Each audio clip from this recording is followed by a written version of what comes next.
Hi, good morning. And there were 3 employees here at the time getting ready to open this store on Encinitas Boulevard when a man came walking over to that door, tried to break in, then shot through the door and robbed the place. This is where we're seeing the most damage in downtown Calexico. It's become a ghost town, really, because 80% of the buildings have red tabs like this. They're unsafe to go inside. As for that officer, we are told he's still at the hospital in critical condition. Now, all of this still under investigation right now.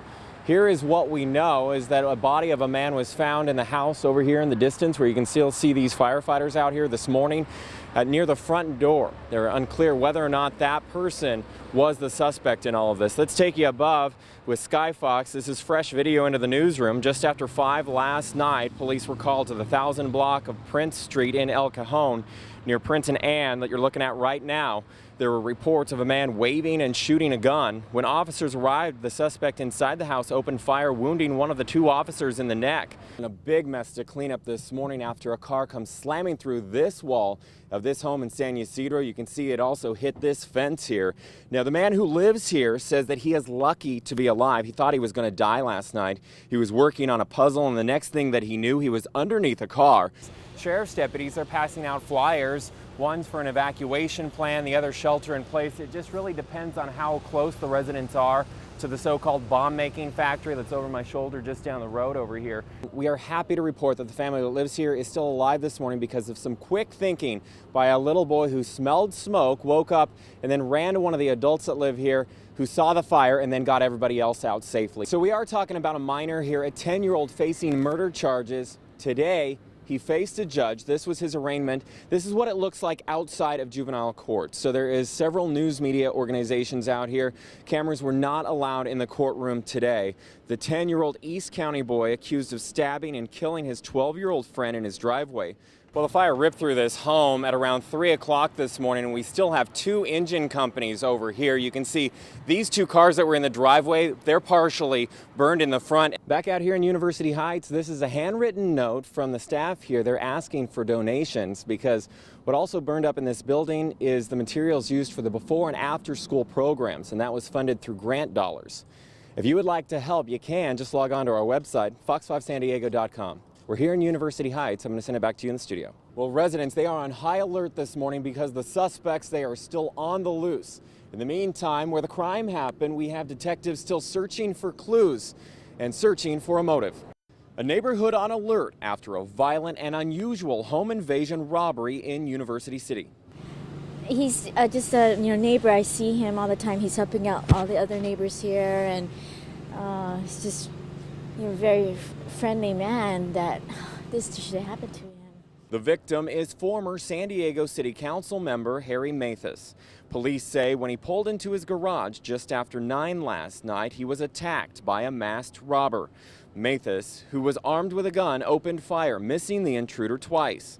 The suspect then grabbed the gun and beat Mathis in the head before forcing him inside, where his wife and a friend were being held by 2 other men in the bathroom. He pulled the handgun out from his waistband, managed to shoot his handgun at the suspect twice, missing both times.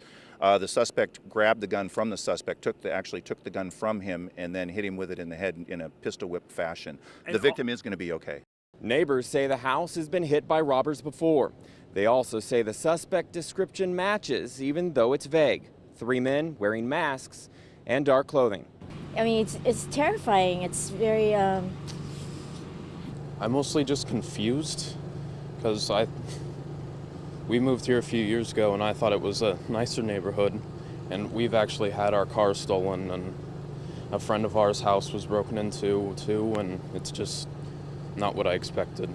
And nearly 12 hours after the crime took place, we still have yellow crime scene tape up in this neighborhood. Again, those 3 suspects on the loose, considered armed and dangerous. Still no word yet whether or not the 2 instances that the neighbors were talking about are in fact related, or if anything was stolen from the house here last night. That is the very latest from University City. We're going to send it back to you in the studio. Here at police headquarters downtown in San Diego, you can see the flag down here in front of the building. It flies at half staff in honor of this fallen hero, while the investigation into his death, that continues. Every mayor and police chief dreads a day like today. Former police chief, now Mayor Jerry Sanders, holding back tears as he answered questions to the media about Officer Chris Wilson killed in the line of duty. It was routine for other officers to pay him the highest compliment by calling him good cover. In other words, you always knew Officer Wilson had your back. Thursday morning, Wilson was offering cover to U.S. Marshals conducting a probation check in San Diego's Skyline neighborhood. Deputies believed a probationer was harboring a man wanted for assault with a deadly weapon. Ryan Davis lives downstairs from where it all happened. I remember them sending up a drug dog, and next thing I know, there's being shots fired. There's happened to be about at least 5 to 10 shots. Wilson and a canine officer had been hit. The situation quickly turned into a SWAT standoff. The apartment building evacuated for several hours till police made entry. In the back bedroom, they found the bodies of a male and a female. Both are deceased. There are several guns around the bodies, and that is all we know at this point. Police are not releasing any details about the suspects. All that still under investigation. And while questions remain about this tragedy, one thing that is for certain, it's a grim reminder about the dangers law enforcement face. And every day they go off to work, their families know there's a chance they might never come home. Back out here live in front of police headquarters, officers here say it could be several days before this investigation fully wraps up. Big questions right now: who were the suspects?